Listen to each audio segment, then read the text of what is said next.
Hello and welcome to Daily News Simplified, where we take up important articles of the day from the newspaper and discuss them in detail as per the demands of Civil Services exam. Articles covered today are displayed on your screen and their notes in PDF and Word format are provided in the description box down below. Without further ado, let us begin. Now let us start off our today's discussion with this first article that appeared on page 7 of today's Hindu newspaper. The Supreme Court's Collegium System, which is responsible for appointment of judges to the higher judiciary, that is to Supreme Court and High Courts, has faced certain criticism in the past, primarily regarding to lack of transparency in its functioning. And in this regard, today's article describes the step that the Collegium System has undertaken in order to bring a positive change in this direction. The system of appointment to judiciary is important from GS Paper 2 point of view, which describes structure, organization and functioning of the judiciary. Further, it is also important from mains and prelims point of view, which is apparent from this PYQ of the year 2017 that asked us to critically examine the National Judicial Appointments Commission. Further, in the prelims of the year 2019, a question appeared on the similar lines. Hence, let us start off our today's discussion with first describing about what is a collegium system. Further, we will take a look at the issues that this collegium system faces. Then, we will proceed to discuss the contents of this article in bringing a positive change with respect to introducing transparency in its functioning. Further, in the end, we will discuss other steps that can be taken in order to improve the functioning of this collegium system. Hence, let us start off our today's discussion with what is a collegium system.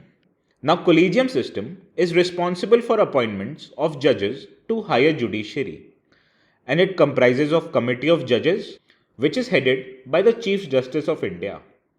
Further, there are 4 senior most judges in the collegium system and they take decisions regarding to appointments and transfer of judges of Supreme Court and High Courts respectively. Now, Article 124 of the Constitution, it describes that the President shall make Supreme Court judges appointments after consulting Chief Justice of India and other Supreme Court and High Court judge as he considers it necessary.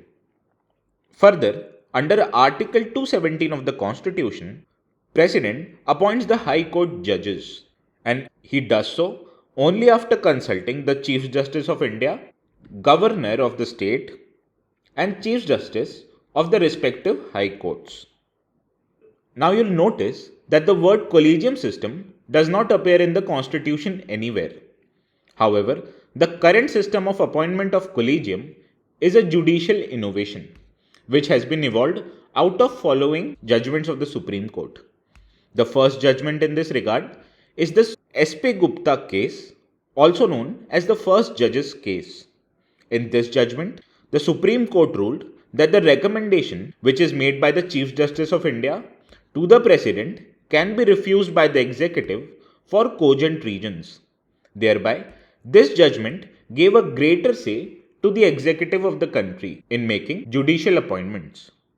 However, with the second judge's case, also known as the Supreme Court Advocates on Record Association on SCARA versus Union of India case in the year of 1993 brought a certain change in this direction. In this judgment, the Supreme Court highlighted that the Chief Justice of India needs to consult only 2 senior most members of the Supreme Court over judicial appointments and transfers. Further, in the 3 judges case of the year 1998, the Supreme Court held that the Chief Justice of India should consult 4 most senior most judges of Supreme Court to form his opinion on judicial appointments and transfers. And only after the opinion of these 5 most judges, the recommendation will be sent to the President.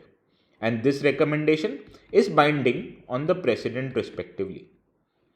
Hence, the current system of collegium is a result of 3 judges' case and in particular the 3rd judge's case judgment.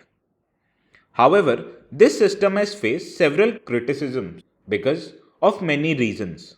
Let us find out this reason in the next slide. The first criticism that this collegium system faces is with regard that judges are appointing the judges themselves.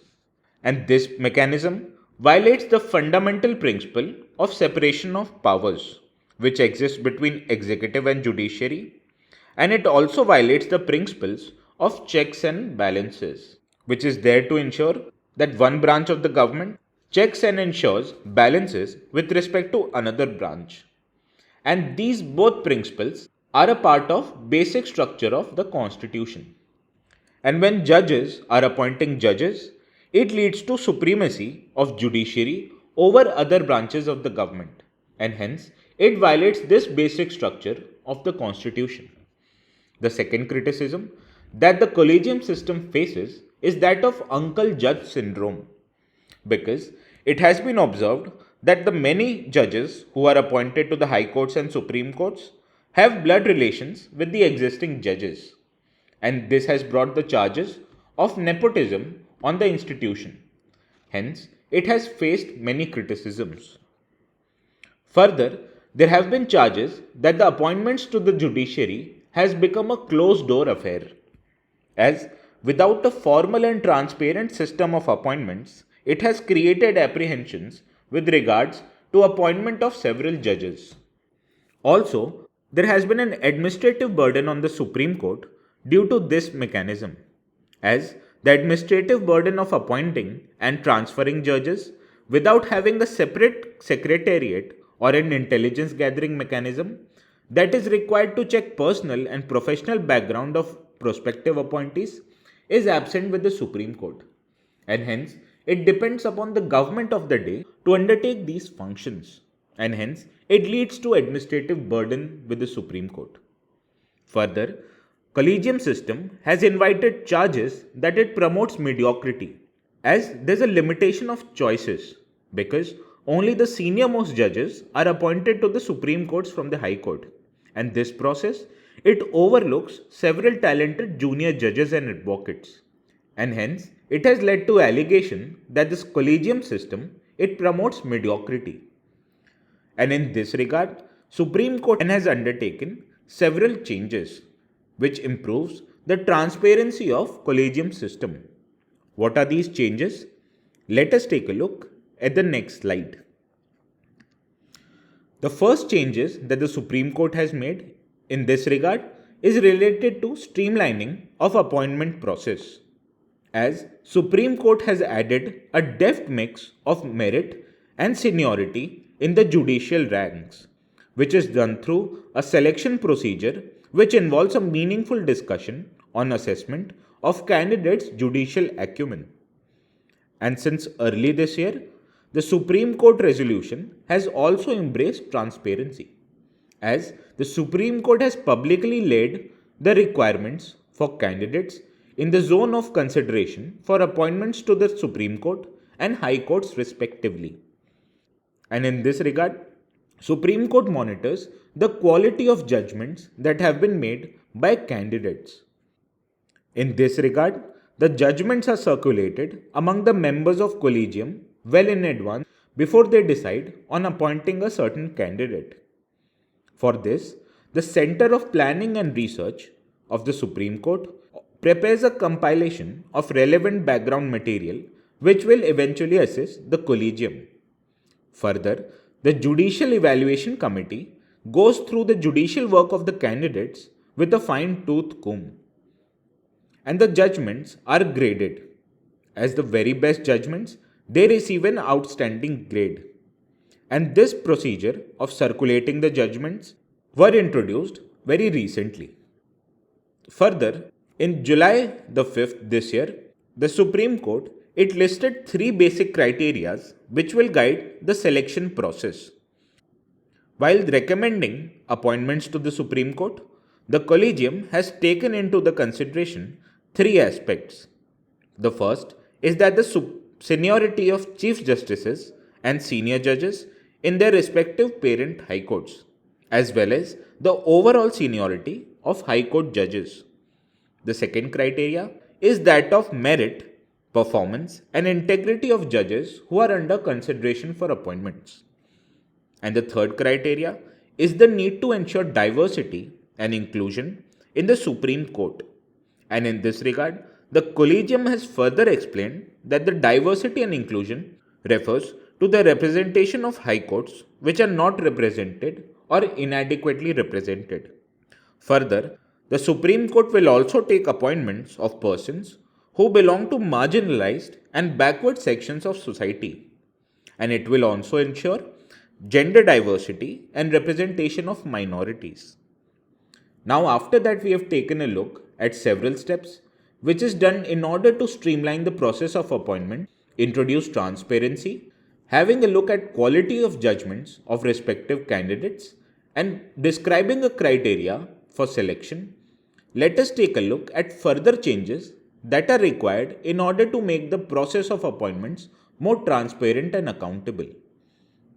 The first step that can be taken in order to further improve the collegium system pertains with information disclosure in public domain. By disclosing the reasons for recommendations to the public, it will lower the culture of secrecy that surrounds the judicial appointment process currently. Further, there is a need to undertake database updation, as a complete and periodically updated database of potential candidates must be made accessible to public. Further, there is a need to seek public inputs in judicial appointment process, as inputs must be sought from the public with regards to shortlisted candidates. However, such disclosures must be made while providing immunity from laws of contempt and defamation. Further, there is a need to ensure power balance in the Supreme Court, as Law Commission in its 2008 and 2009 reports have suggested that the Parliament should pass a law which should restore the primacy of Chief Justice of India, while ensuring that the executive plays an important role in the judicial appointments. Also, there is an inherent need to involve all the three branches of the government in selection process, as the selection process needs to be transparent and fair, and it is only possible when we involve other two branches, that is executive and legislature, in the appointment process, which will take into account all recorded materials on the candidates and will recommend the candidates for appointment. And this system will further strengthen the judicial accountability. Also, the Law Commission in its 230th report has recommended that the judges whose kin are currently practicing in a High Court should not be appointed in the same High Court. Further, there is a need to have a complete record, that is audio and visual record, of Collegium System deliberation, and these deliberation needs to be made public. Hence, by furthering the information disclosure to public, updating the database of prospective candidates regularly, seeking public inputs on appointment process, ensuring the power balance in favor of Chief Justice of India, involving other branches of the government, and undertaking steps in order to prevent nepotism will further strengthen the appointment system of the judiciary and will further improve the trust of people in the judiciary. This was all for today's discussion on Collegium System.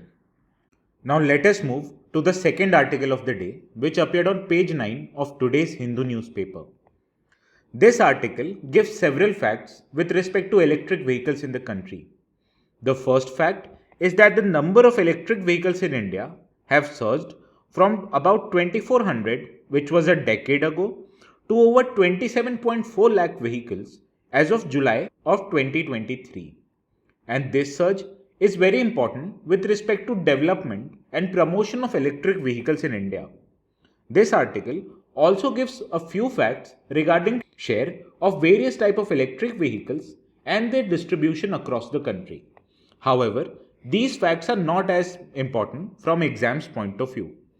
What is important is that the need of electric vehicles in the country, steps that have been taken by the government in order to promote these vehicles, as well as challenges that are associated with adoption of electric vehicles. Further, also important is the steps that can be further taken in order to improve the electric vehicle ecosystem in the country. And this is exactly what we will cover in the scope of today's discussion, because the topic is important from GS paper 3 point of view. Further, in the prelims of the year 2019, a question appeared on proposals with regards to hydrogen enriched CNG. Hence, let us discuss today's article on electric vehicles. Now, a conventional car is driven by an internal combustion engine. Power in these internal combustion engine is generated by burning petrol or diesel. Whereas in an electric vehicle, it is an electric motor that drives the car. And electricity which is required to drive these electric motors is drawn from a battery pack. And these large battery packs form the core of an electric vehicle. Now let us discuss why do we need electric vehicles in our country. The first need is to reduce our oil imports. Now India, it is massively dependent on oil imports. According to Ministry of Oil, India imported oil worth $120 billion in the 2021-2022 financial year. And currently, Indian transportation sector accounts for 1/3 of total crude oil consumption in the country, and 80% of which is consumed by road transportation alone. And hence, by electrifying the vehicles, we can reduce on oil imports. Further, there is an inherent requirement to improve the air qualities of our Indian cities, as vehicular pollution arising from increasing stock of private vehicles, especially the internal combustion engine ones, have contributed significantly to the deteriorating air qualities in Indian cities. And Indian cities, they account for 39 out of 50 most polluted cities around the world. And hence, by reducing the emissions from internal combustion engine cars, electric vehicles can help improve air qualities. Further, there is a need to minimize the greenhouse gases emissions, as the transportation sector in India is the second largest source for greenhouse gas emission in the country. And within transportation, the road transport has been the highest contributor to the greenhouse gas emissions. Further, electric vehicles present an interesting economic opportunities, as there is a scope for improving in manufacturing and bringing innovation in the automobile sector. And this can be supplemented by the fact that many startups have emerged who are manufacturing these electric vehicles, in addition to conventional vehicle manufacturers who have since moved on to manufacturing more electric vehicles. Also, electrifying the automotive industry will help India meet its international commitments. To achieve the greenhouse gas emission targets, India needs to transit to greener mobility technologies. And these technologies, it will help India fulfill international commitments such as made under Paris Agreement and achieve net zero carbon emissions by the year 2070. Further, there's been a high demand for electric vehicles in the country, which can be gauged by the fact that about 27.4 lakh vehicles in India are electric vehicles, and this is stated to increase tenfold by the year 2030. Hence, there is an opportunity for India to push for electric vehicles. And in this regard, the government of India has taken few steps. What are these steps? Let us take a look in the next slide. The first step that the government has taken, that it launched e-Amrit portal in the COP26 summit in Glasgow. And this portal is a one-stop destination that provides all the information on electric vehicles.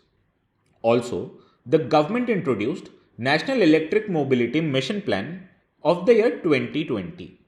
And this plan, it seeks to enhance national energy security, mitigate adverse environmental impacts from road transport vehicles, and boost domestic manufacturing capabilities for electric vehicles. And from this plan emerged faster adoption and manufacturing of electric vehicle scheme, also known as FAME scheme. The FAME scheme was first launched in the year 2015, and it was done to enhance hybrid and electric technologies in India. In the phase 2 of this scheme, it was introduced to stimulate the market of electric vehicles in the country. This scheme, it delicensed the charging infrastructure business, and also it specified guidelines and standards which is required for charging infrastructure. Also, some states such as Delhi, Uttar Pradesh and Telangana, they have notified separate electric vehicle policies, and these policies are aimed at promoting, manufacturing and increasing the demand of electric vehicles in their respective states. Further, in the year of 2019, Ministry of Housing and Urban Affairs, it notified amendments in model building bylaws, which was done for promotion of EV charging infrastructure in the country.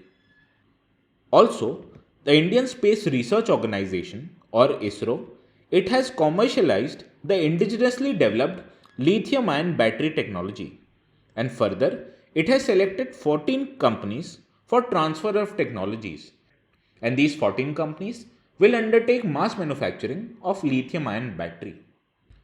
Also, the government has undertaken the goods and services tax restructuring, as GST on electric vehicles has been reduced from 12% to 5% recently, whereas GST on chargers and charging stations for electric vehicles have been reduced from 18% to 5% currently, and this was done by the GST Council. Also, government has undertaken the production linked incentive scheme, which was done for manufacturing of advanced chemistry cell batteries in the country. And these batteries will help bring down the prices of batteries which are required in the electric vehicles. However, despite taking many steps in order to promote electric vehicles in the country, there have been challenges that the individuals and companies faces in adoption of electric vehicles. What are these challenges? Let us take a look in the next slide. The first challenge pertains to requirement of upfront subsidy, as many countries such as Norway and China, they have taken a subsidy centric approach in order to promote the adoption of electric vehicles in this country. Now, push for electric vehicles, it requires an elaborate system of lucrative tax incentives which must be backed by the government budget. However, in case government provides this subsidy, it will further intensify the state's fiscal burden. The second problem deals with the electricity source. As in India, the grid is still largely fed by coal fired thermal power plants, and using fossil fuel generated power to drive electric vehicles would mean that it will reduce emissions from these cars, but it will continue pollution as a result of running these thermal power plants. The third challenge deals with the charging network infrastructure, as India currently has about 2000 public charging stations, and these stations they support about 26.4 lakh vehicles in the country, which is currently inadequate. Also, due to varied power requirements which are required for differently sized vehicles, India's charging infrastructure is unique, and this further creates challenges in order to scale up this charging infrastructure. The fourth challenge deals with the deterrence that the consumers faces. Factors that prevent consumers from opting electric vehicles, they include range anxiety, which means worries related to range of their electric vehicles, lack of assurances about satisfactory resale value of these cars, and scarcity of charging infrastructure, unreliable and unstable electricity supply, and a wide gap that exists between electric vehicles and internal combustion engine vehicle prices. Further, there is a challenge which is related to value chain of electric vehicles in the country. As India, it is currently struggling to make inroads with respect to global value chain in order to source key inputs such as lithium, cobalt and nickel. And this has forced India to rely on imports in order to meet demands for charging equipment and rechargeable batteries, etc. Further, there is a shortage of skilled manpower which is required to service and repair of electric vehicles. As unlike traditionally powered vehicles, electric vehicles they have unique components and systems such as electric batteries and motors. And these components, they require specialized training and expertise in order to repair them and service. However, such as required for skilled manpower faces severe shortages in our country. Now, what are the steps that can be further taken in order to improve the uptake of electric mobility in India? Let us take a look at these steps in the next slide. The first immediate requirement deals with reducing the upfront cost of these electric vehicles, as the cost of these electric vehicles can be brought down by enhancing the subsidy on electric 4 vehicles and encouraging the states to waive off road tax by providing compensation and further reducing the GST on electric vehicles. Also, there is a need to extend the FAME scheme, as the government should extend the FAME 2 scheme beyond its current timeline of 2024 by 2 years. Also, there is a need to promote other technologies along with electric vehicles, such as fuel cell electric vehicles and adoption of flex fuel vehicles. Also, there is a need to expedite lithium extraction, as Geological Survey of India for the first time established that an area in Jammu Kashmir had about 5.9 million tons of lithium, and lithium from this reserve should be extracted in order to meet the domestic demands of lithium. Further, there is a need to build trust among consumers with respect to electric vehicles, and this can be done by formulating safety standards and providing a minimum guarantee for an electric vehicle battery's life. Also, there is a need to develop strategies for reuse or disposal of EV batteries, as with a proper disposal plan and a dedicated recycling units, it will ensure a truly sustainable ecosystem of electric vehicles.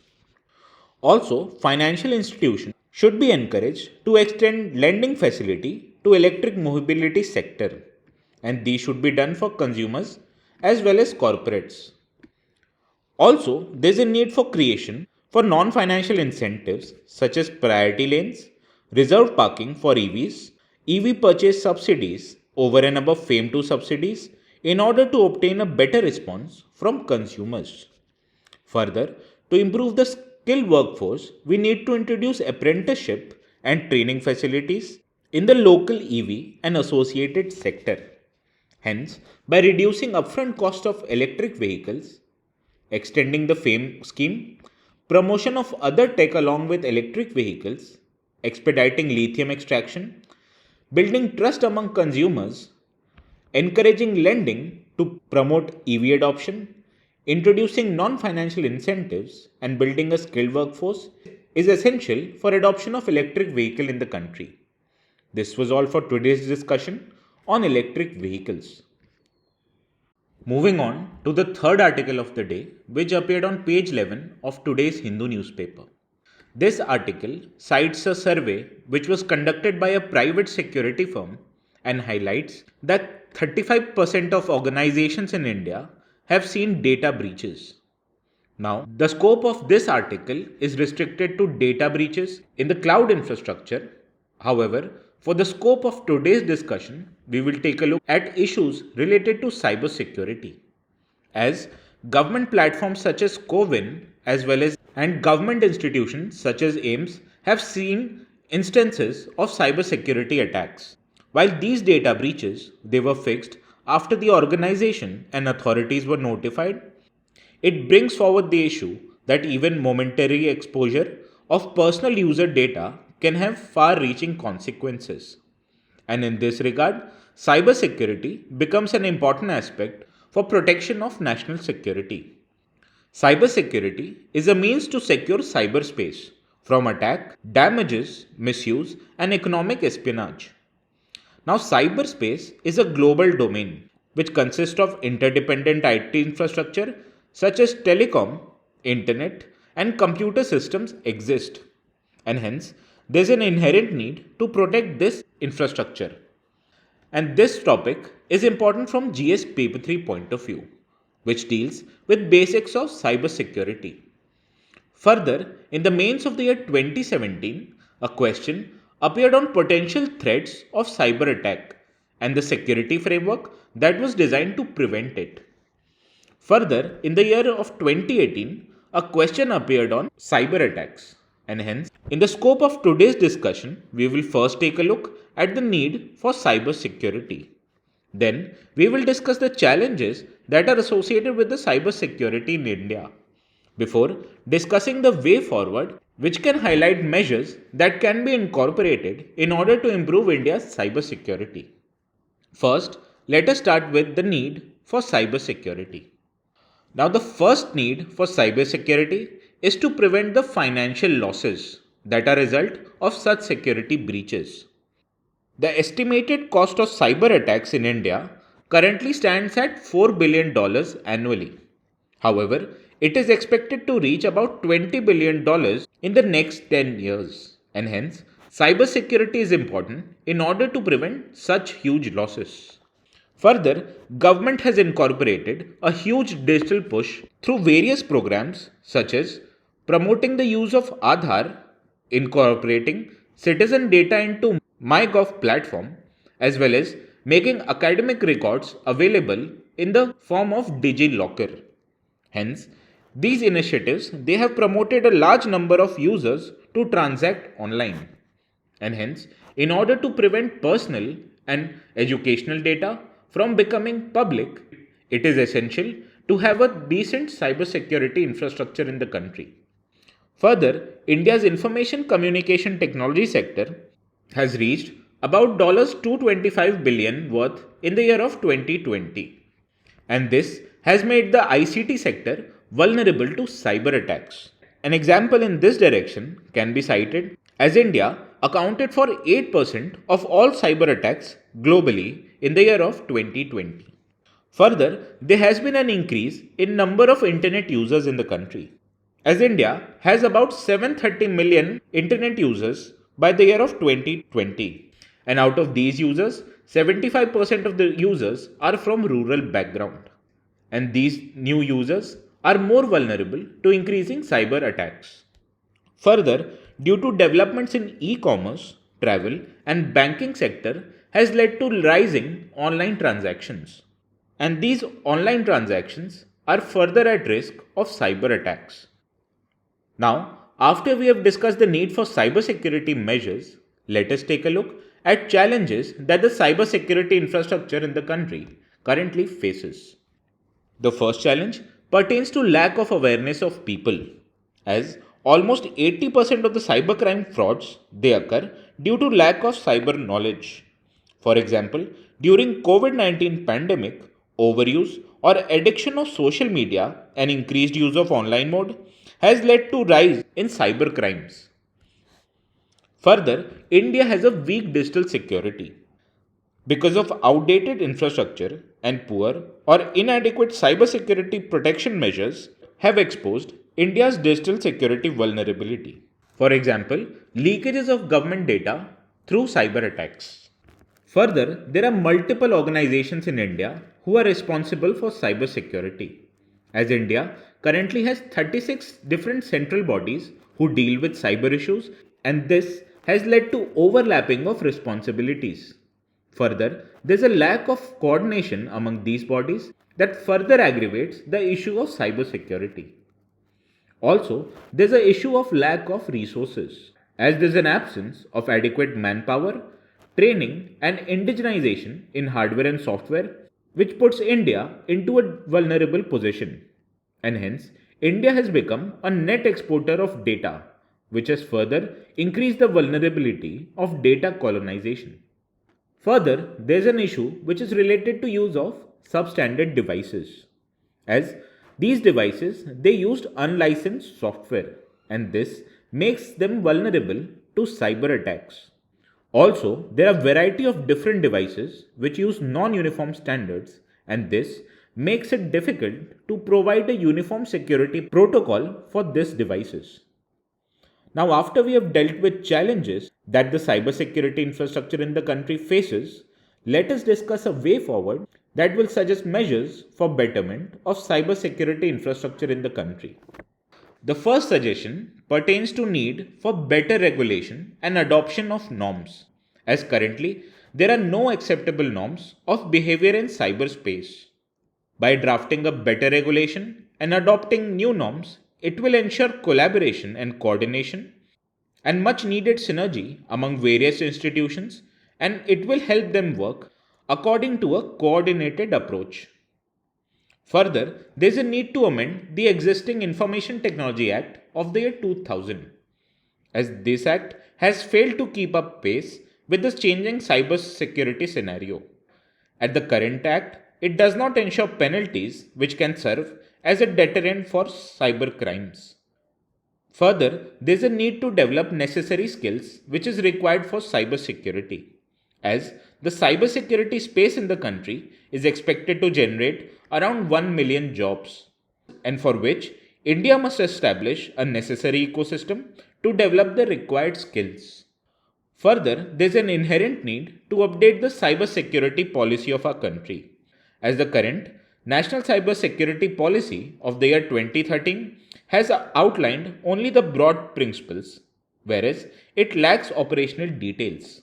Further, there is a need to undertake security audit of government websites which should adhere to international standards, and this must be made mandatory for all government websites and applications before hosting and publishing them.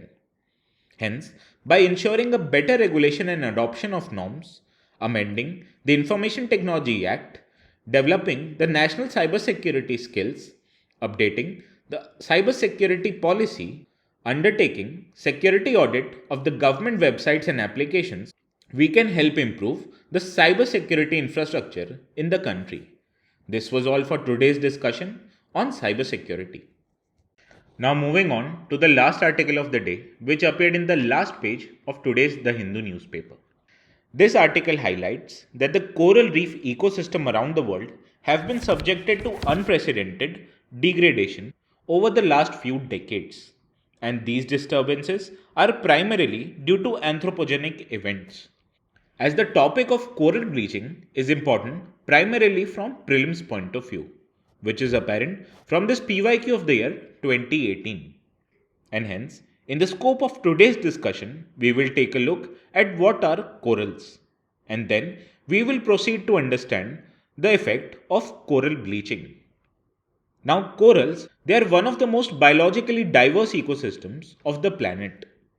Also, coral reefs are critically important ecosystems as they underpin the issue of ocean sustainability. Further, economic, social, and cultural security of hundreds of millions of people around the world are dependent on well-being of these corals.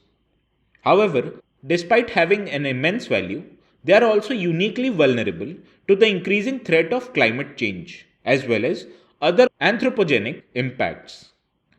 Now, these corals, they are formed when they develop a symbiotic relationship with a photosynthetic algae called zooxanthellae. These zooxanthellae, they live symbiotically within the coral polyp tissue, and they assist the coral in nutrient production through its photosynthetic activities. These photosynthetic activities, they provide coral with fixed carbon compounds necessary for generating energy, enhancing calcification, and mediate an elemental nutrient flux. The host coral, in return, it provides zooxanthellae with a protected environment and a steady supply of carbon dioxide, which is necessary for the photosynthetic process. Now, these coral ecosystems, they have been threatened from the past few decades, and these threats, they have been caused by both natural and anthropogenic events. Now, these coral reefs, now they respond to such common stress events through a process called coral bleaching, which means paling of coral colors. It occurs when the densities of zooxanthellae, they decline, or they can occur also when the concentration of photosynthetic pigments within the zooxanthellae, they fall. Now, a coral bleach, they commonly lose about 60 to 90% of zooxanthellae, and each zooxanthellae, they may lose about 50 to 80% of photosynthetic pigments. And if the stress which has caused for coral bleaching is not too severe, and if it decreases in time, the affected corals, they usually regain their symbiotic algae, which is within a period of several weeks or a few months. However, if the zooxanthellae loss is prolonged, that is, the depleted zooxanthellae populations they do not recover, it means the host coral they eventually die. Now, as coral reef bleaching, it is a general response to stress, and this stress can be induced by a variety of factors, which can either be alone or in combination, and hence it is therefore difficult to unequivocally identify the causes of such bleaching events. However, there are few stressors that have been implicated in coral reef bleaching events. The first major cause is the temperature. As coral species, they live within a relatively narrow temperature margin, and a low or high temperature environment can induce coral bleaching. The coral bleaching is much more frequently reported from elevated seawater temperatures. However, bleaching events can also occur during a sudden temperature drop, which can be accompanied due to intense upwelling episodes and seasonal cold air outbreaks. The second factor that causes coral bleaching is solar irradiance. As irradiance maxima, which occurs during summer months, they disproportionately affect shallow living corals. Further, corals can also be bleached by subaerial exposures, which can happen due to extreme low tides, ENSO-related events, or due to tectonic uplifts. Further, sedimentation can also cause coral bleaching. As sediments, when they fall on coral species, they block sun rays from reaching these coral reefs and hence affects the photosynthesis process. Further, corals can also be bleached due to freshwater dilution, as rapid dilution of reef waters from storm generated precipitation and runoffs have been demonstrated to cause coral reef bleaching.